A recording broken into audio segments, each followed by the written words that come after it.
Hey guys, welcome back to Razor RC. I just want to shoot another quick little video here on what I consider to be the best shock upgrade for the Hobao Hyper TT. The stock shocks were okay, you know, they worked and stuff, but they weren't quite that smooth, I found. Once I converted my Hobao Hyper TT to basically a basher outdoor, you know, sort of loose traction, loose dirt truck. So what I got in front of me here is the Hyper TT, and what you'll see actually is a new set of shocks. And if you look at the little lettering on the shocks, you can see it says TLR. So yes, I put TLR shocks on my Hobao, and let me kind of explain why I went with TLR shocks. Big fan of TLR shocks. I kind of feel like they're a little bit of a well-kept secret within the RC community. You know, people like TLR vehicles and stuff, but the shocks, in my opinion, are actually some of the best to choose in their application. So the reason I like them, obviously they're high quality.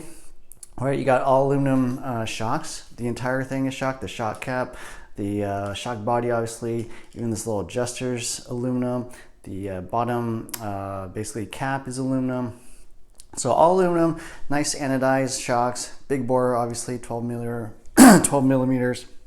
Come with a wide variety of springs. You can get a lot of different springs. You know, 12 millimeter springs in general will fit this truck across different brands. They make low frequency springs, they make high frequency springs. The shocks have like a 3.5 millimeter shaft, so a little bit thicker than most shocks.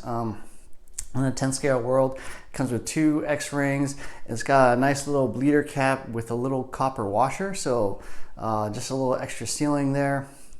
And the one thing that's not well understood, I think, is that it actually comes in a wide variety of sizes. So they're all interchangeable across all the 22 series of TLR shocks. So the buggies, the trucks, the short course, even the SCTE now comes with 22 shocks.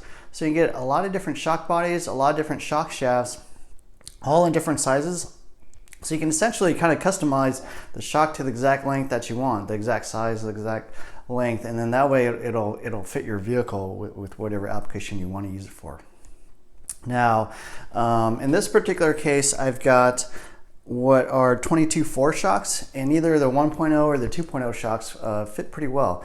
And what I found is the 22.4 shocks are pretty close in size to the stock shocks. The fronts are about 3 millimeters, a little bit shorter. The rears are about 1 to 2 millimeters longer. And so they're pretty close in length to the stock shocks. And so I'm running a little bit shorter shocks. You definitely want to run like no limiters in the front shocks. And that will give you enough droop if you mount it here on the inside hole. So to me, this is about the right amount of droop I like for this vehicle. You don't want too much droop, otherwise it kind of pitches and front to back a little too much. And then in the rears, I'm actually laying them down a little bit more. I'm running 1 millimeter of shock limiters in the rear, but I move the rear shock out 1 hole on the arm. And actually that gives a little bit more of a progressive rate. So as you're leaning into the corners, it kind of builds up spring tension, and then that way preventing some roll, since I'm not running any roll bars. So that'll get you actually, I think, very good droop, and also I think the kind of shock damping characteristics that at least I'm looking for when I'm running this thing. So how do you mount these? Pretty simple. You also need the shocks. You also need to get the TLR shock standoffs there. You can see I've got them mounted, and they'll bolt right on. On the fronts, you know, you don't really need anything special. Just reuse the hollow balls from your Hobao shocks, stick them right into the shock ends on your TLR shocks, and then the bolt right on. No issues there, you know. And once again, move the shock in 1 hole on the arm. And then in the rear, same thing. You got to get the TLR shock mounts along with the shocks. Usually they don't come with them if you buy them on like eBay or whatever. And then you got to put 4 millimeters of spacers to basically move it out from the shock tower a little bit if you're running them on the front of the arms. If you run them on the rear of the arms, I think you still probably need 2 millimeters of spacers, but you won't need quite as much. And they'll bolt right on. So yeah, overall I find the shocks generally smoother. definitely I can now get the springs that I want.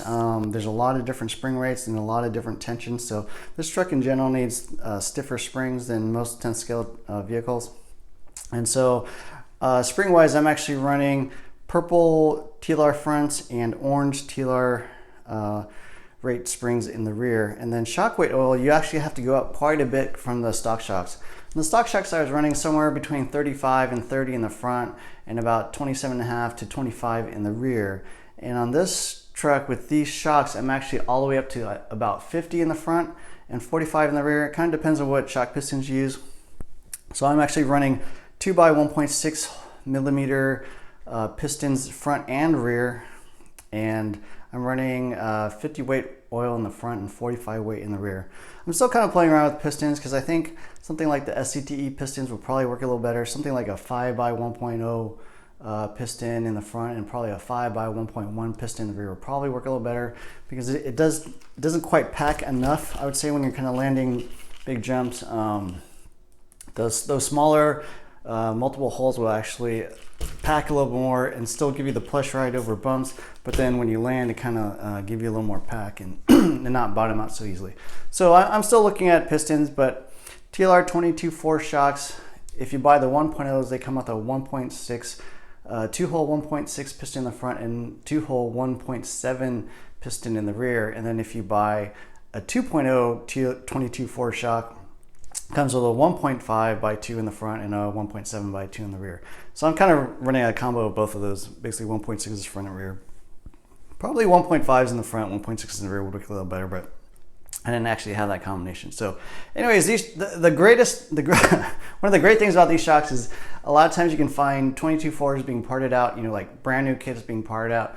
Like I bought this whole set of shocks for $60 on eBay. Pretty good value. All I had to do is get some shock mounts, because the bag that the 22.4 shocks come in is usually bag F, and it comes with everything for the shocks, including springs, oil, everything except the shock mounts. Those are usually in a different bag. So I actually happen to have a spare set of shock mounts, so it was no big deal for me. But you might also have to get a couple of little nuts and stuff. But yeah, anyways, hopefully that helped you get some ideas for new shocks for your Hyper TT. You know, I really like these shocks. I think they perform quite a bit better than the stock shocks.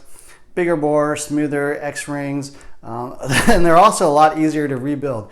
You know, the other good thing about TLR is you can get parts anywhere, pretty much in your local hobby store in the US. They're a very popular brand, so you can definitely get parts easily, whereas Hobao stuff, you know, obviously you got to get it through their eShop or whatever. And the stock shocks also use kind of like these C-clips that are a little annoying. So nice little upgrade. Take a look into it, you know, if you're interested, and I hope you enjoyed this video. Thanks for watching, and we'll look for more videos soon. Probably next time you see this truck, I'll have kind of a basher truck sit-up review, and I'll see you guys then. All right, take care, bye.